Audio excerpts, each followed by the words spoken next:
Hello there, ladies and gentlemen. Trap here coming at you with game number 1 of what I think promises to be an epic semifinal between Boxer and YellOw. Boxer and YellOw? It's Boxer versus YellOw! Okay, if you guys, I'm going to try. I hope this game actually takes a minute or two to get off the ground and there's no rushes or anything because there's got so many things to say about this matchup. But basically, let me try and put it in some perspective if you don't know how epic this matchup is. Boxer versus YellOw, possibly the biggest rivalry of StarCraft history. These guys are some of the earliest players. You know, they were the top players in like 2000, 2001. The early days of StarCraft esports, right? And they have met each other in so many different situations. I was just looking at all their achievements prior to this, and they have actually met in 3 finals against each other. Most players never go to 3 finals in their entire careers, and these 2 players have actually met in 3 finals against each other. And I think actually, YellOw's actually won 2 of them. By me, Boxer. I actually don't remember now. I was just there's so much going on in this the background between these 2 players is kind of insane. To give you and I didn't have time to like go through and check like when they met in semifinals, when they met in quarterfinals, or anything like that, because they have met in professional games 46 times. These guys have played 46 games against each other in tournaments. And guess what their record is right now? It's freaking 23-23. They are literally tied in half a decade's worth of games that they've played against each other, and just more games than a lot of players play in their entire career in professional tournaments. And these guys have played against each other that many times, and they are dead even. And here they are in the semifinals of what promises to be the most epic Star League of all time in 2004, battling for a chance to go to the finals. My mind is just blown by the enormity of the situation between these 2 players right now. It is absolutely gonna be epic. Alright, sorry, I'm trying not to let my brain actually just like explode all over my microphone right now. This is so crazy. Let me give you guys some quick stats here before I get too carried away. So if we're looking at their win rates for these players, YellOw actually has a 63% career win. Oh no! We're doing it! We're doing it! Boxer's pulling the boys! He's going for an attack with the SCVs. YellOw sees it. I don't have any time to talk about stats. Boxer is going for a rush after all. He's trying to put down a creep colony. This is a good map for it because you cannot protect an expansion very easily on this map. We can see that he's actually building the bunker right next to that second hatchery. Is YellOw going to cancel it, or is he going to fight for it? We're going to see right now. He's going to have to, I mean, this is 2004. People hadn't worked out the best way of dealing with this yet. He's pulled a bunch of drones out to fight against the SCVs. Can he kill this off? Can he kill off the Marines before the bunker completes? And he actually gives up on the effort. He realizes he's not going to do it before the bunker finishes. He would have needed to pull the drones a little bit earlier, and he actually cancels the hatchery and retreats. And now Boxer says, all right, you know what? My goal with this attack was to kill that hatchery. It's been done. I'm going home. Wow, well, okay, this is kind of crazy. I was like expecting him to finish the bunker and maybe do a contain or something like that. I think having built that, he might have even just wanted to just load Marines in there, build a depot next to it, get a little bit of a contain happening. Would have been a cute move for him and not too much of an effort. He would have only had to spare 1 SCV, and they could run home with the rest theoretically and still get back to mining. But in any case, so what looked like it might turn out to be a very quick finish to this game is actually going to turn into a logger game after all. Boxer sacrificing some of his own economy by bringing his SCVs across the map and killing some of YellOw's economy in return on this crazy map. So, wow, okay, that was exciting. It looks like it's going to even out for the moment, though, but exactly the kind of thing you'd expect between these 2 players.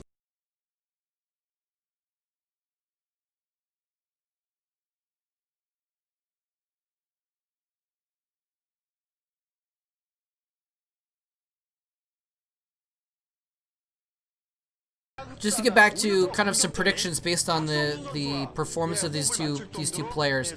YellOw looking at a 63% win rate versus Terran in his career, which is pretty fantastic. If you look at the last year of games only, he's actually at a 65.5% win rate. So he's actually been even doing better in recent months. Now, critically though, you know, we're looking at his loss to Zelos in WCG Korea, you know, a few months before this, but coming off of wins against Midas in the group stage of this OSL. He just beat the Marine as well. Lost a good friend though, so he's kind of been about middling. Now, here's the crucial thing though. The last time these two guys played was in September, only 2 months prior to this, in the KTF Premier League. And Boxer actually lost that game. So YellOw perhaps looking to be in an advantage in this situation, because we look at Boxer's stats on the other hand. He has a very strong win rate of 65%, almost 64% against Zerg in his career. But guess what? In 2004, it's only 55%. So he is not looking as strong, and just recently lost to YellOw, as I said, in that KTF Premier League match. And to a guy who was very unknown at this point in time in 2004 named Savior. In October in a game in the qualifier league for the MSL. So I think things look like YellOw has an advantage here just based on recent performance, and Boxer not having really beaten any strong Zerg players since the prelims in September against an up-and-coming GG Play. So and GG Play obviously didn't really, you know, he got to a finals a few years after this, but was not a strong Zerg player necessarily at this point in time. So anyway, Boxer is now camped outside of YellOw's main here with a small group of units, not going in for some reason. Is this why? Because he's going to try and go over this extra base instead. He's sending a couple, just a tiny scouting force over that direction. And he's going to spot there's actually sunks over there as well. YellOw's had to spend a decent amount of money on sunken colonies in order to protect his two bases, but it does mean he's kind of secure against this little push. But he had to build those sunks, otherwise that force would have rampaged over him. There's a few Zerglings there to support as well. So if he does actually run in and it stims in for an attack. A little bit dicey though. I mean, it's possible that YellOw could have lost the game theoretically if Boxer had a little bit more there. If he pulled SCVs again, for example, actually, and had some more SCVs to attack those sunken colonies, it could have ended right there. But Boxer is actually going to go and bide his time a little bit instead. So, and wow, so we actually have a Hydralisk Den going down for YellOw. This is really interesting. Feeling maybe almost too much pressure to get Mutalisks at this point, perhaps. I have no idea how to gauge the extent to which. Okay, that was interesting. He stimmed to kill one Zergling on the ridge. But what was I saying? Oh yeah, it's hard for me to gauge. I can't tell exactly like how much damage was done by the initial bunker rush by Boxer to YellOw's economy, slowing down. I don't know. I'm not sure how how much he's been slowed by the lack of early hatchery. You know, slowing down his hatchery by a minute perhaps, because he did remake it after that bunker rush. But YellOw deciding that he is in a position where he needs to get lurkers out as quickly as possible. So getting that Hydralisk Den down instead. And interestingly, it looks like he got it a little bit after his lair finished. So he's not getting those lurkers as quickly as humanly possible in this situation. Boxer now is looking to be heading into a big push here, actually. Looks like he's got a bunker he's making right outside of the natural expansion here. And is he going to be able to stop this from happening? No, he's not. He runs some Zerglings out, and this is really nice. Getting those Zerglings out so they can actually be out on the map. The bunker finishes, but if those Zerglings can intercept reinforcements before they get to this position, it'll be huge. But it looks like that might not happen. The tank is already there. Is he going to go? He's just going to go around the map and go for a counterattack? I don't know. I don't think Boxer's prepared for this counterattack, actually. The SCVs could get in and do some serious damage to his main. Hypothetically, they've gone all the way around the map, but is this going to be a bad move? Because there's a moment in time now where Boxer could theoretically push in, and all those Zerglings are not there to help to defend. And oh, he did it! Beautiful move. Boxer has made a little gap with depots and 2 fire bats in the break, in the breach there. you know, it's not enough. I think those Zerglings could get in there, but they would, too many would die to make it worth the effort. So, but this is what I was thinking is Boxer now has +1 weapons about complete, if not completed, on his Marines and siege tech. So he can now start shelling these sunken colonies and start pushing in. There is one lurker out, another one morphing. He's probably got another 1 or 2 on the high ground base as well. But yeah, this is looking pretty dicey for Yellow. Boxer now pushing in even closer, able to attack the second sunken colony there. And there we go. A lurker actually is in position, and it's outside of range of the bunker, it looks like. So Boxer can't even just scan and deal with it, is what it looks like. And so this is a really nice spot for Yellow to try to counter this push. Now, obviously, he can outrange the bunker, but cannot outrange the tanks. So if he puts another tank over on that spot, I mean, that bunker, I think, is maybe just put there just to be a failsafe from a counterattack. But actually, it looks like he's going to kill that bunker. Boxer doesn't have a lot of SCVs over here. Is he going to barely get that down? He needs a little bit more attack power. And he's actually bringing the Zerglings in for a potential flank. Second lurker is going to do it. It's going to be enough damage to kill that bunker despite the repairing. And he's actually, is he going to bring in some Zerglings? Yes, he is. As soon as the bunker is about to burn down, he comes in with the Zerglings to kill. He gets a few Marine kills. Nice. And actually very intelligently dashes back out again to make sure the reinforcing Marines from the front line didn't actually get in there and kill that group of Zerglings. He needs to maintain that group of Zerglings. And Wraith is interesting. This is really interesting. Wraith coming out. He knows there's a Hydralisk den, so he actually just cancels a lurker and goes to work killing that Overlord. When I saw the starport earlier, I was thinking it was going to be for vessels.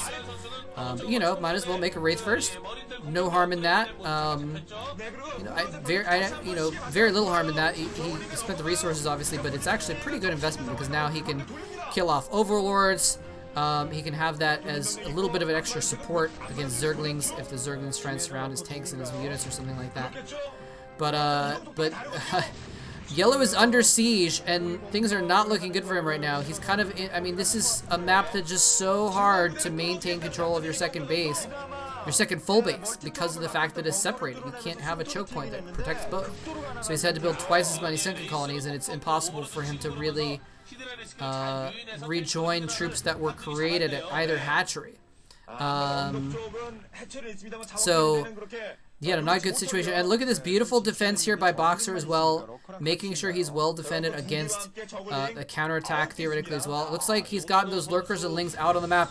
What we're going to see, it looks like, is potentially Yellow's going to go in for a bust. He's going to go in with lurkers from the flank on the right side, with lings as well. He's going to go in with lurkers coming out of his main as well. And he's got to do it now if he's going to save that hatchery. Is he going to wait for a better moment, or is he's going to wait for it? Boys, now he's got to wait for a better moment because he's lost that hatchery. And now he's got the lurkers gathered up here. Now is the moment. He's lost the hatchery, but he still has to break this contain. Here he comes in with so many lings. This is the power of the storm, ladies and gentlemen. Tons of Zerglings come in for both sides. Lurkers burrowing as well, but Boxer just has too much stuff. The tanks are too strong, and the lurkers did not quite have enough support. The mass Marines and Firebutts were able to destroy the Zerglings too quickly, and the lurkers are now forced back, and Boxer, he smells the blood in the water, and he's going to go for the kill. The natural expansion has been killed off. The defenses have been killed off. The lurkers have been driven back into the main base. There's just, I mean, I don't know what Yellow can do at this point. Boxer even is going to prepare to expand off of this just in case he needs to take an economic advantage from this later on in the game. But what can Yellow do right now? He's got one base mining. And, you know, if it was one base for his one base and he was building up from scratch, maybe. But he's lost that chance, and here he comes in. This is the last-ditch effort, and he runs in with Zerglings, dances him out, trying to draw fire, trying to get kills with those lurkers. He's going to fall back again. I mean, this is just desperate by Yellow. He would need to get some sort of epic attack where he got, you know, 5 or 6 lurker spines through the middle of that army in that choke point somehow, and kill off all the bio in one fell swoop.